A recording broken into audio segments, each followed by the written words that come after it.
व्यवसायात्मिका बुद्धिरेकेह कुरु नंदन बहुशाखा ह्यनंताश्च बुद्धयो व्यवसायिनाम। 39।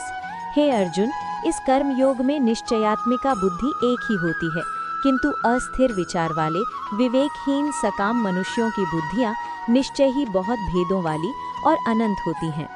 यामिमां पुष्पितां वाचं प्रवदन्त्य विपश्चितः वेदवादरताः पार्थ नान्यदस्तीति वादिनः कामात्मानः स्वर्गपरा जन्मकर्मफलप्रदां क्रियाविशेषबहुलां भोगैश्वर्यगतिं प्रति भोगैश्वर्यप्रसक्तानां तयापहृतचेतसां व्यवसायात्मिका बुद्धिः समाधीन विधीयते। 42, 43, 44।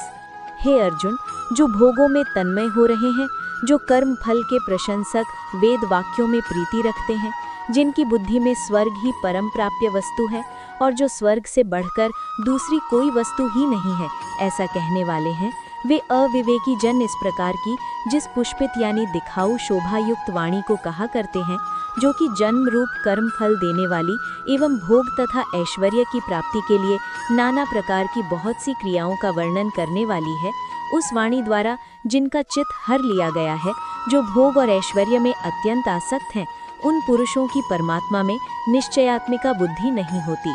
त्रैगुणीय विषया वेदाः निस्त्रैगुण्यो भवर्जुन निर्द्वंद्वो नित्य सत्वस्थो निर्योगक्षेमात्मवान।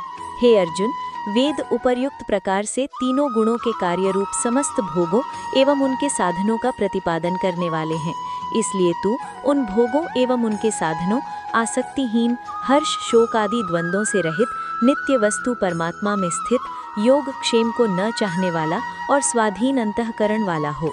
यावान अर्थोदुपाने सर्वतः संप्लुतोदके तावान सर्वेषु वेदेषु ब्राह्मणस्य विजानतः।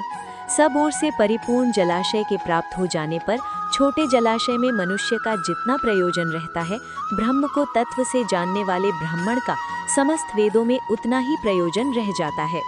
कर्मण्येवधिकारस्ते मा फलेषु कदाचन मा कर्म फल हेतुर्भूर मा ते संगोस्त्व कर्मणि। तेरा कर्म करने में ही अधिकार है, उसके फलों में कभी नहीं, इसलिए तू कर्म के फल का हेतु मत हो तथा तेरी कर्म न करने में भी आसक्ति न हो।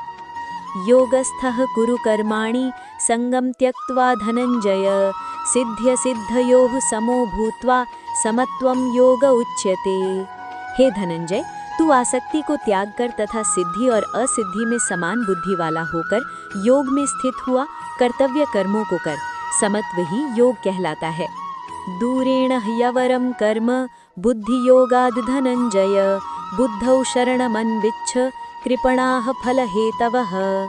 इस समत्व रूप बुद्धि योग से सकाम कर्म अत्यंत ही निम्न श्रेणी का है, इसलिए हे धनंजय, तू समबुद्धि में ही रक्षा का उपाय ढूंढ, अर्थात बुद्धि योग का ही आश्रय ग्रहण कर, क्योंकि फल के हेतु बनने वाले अत्यंत दीन है।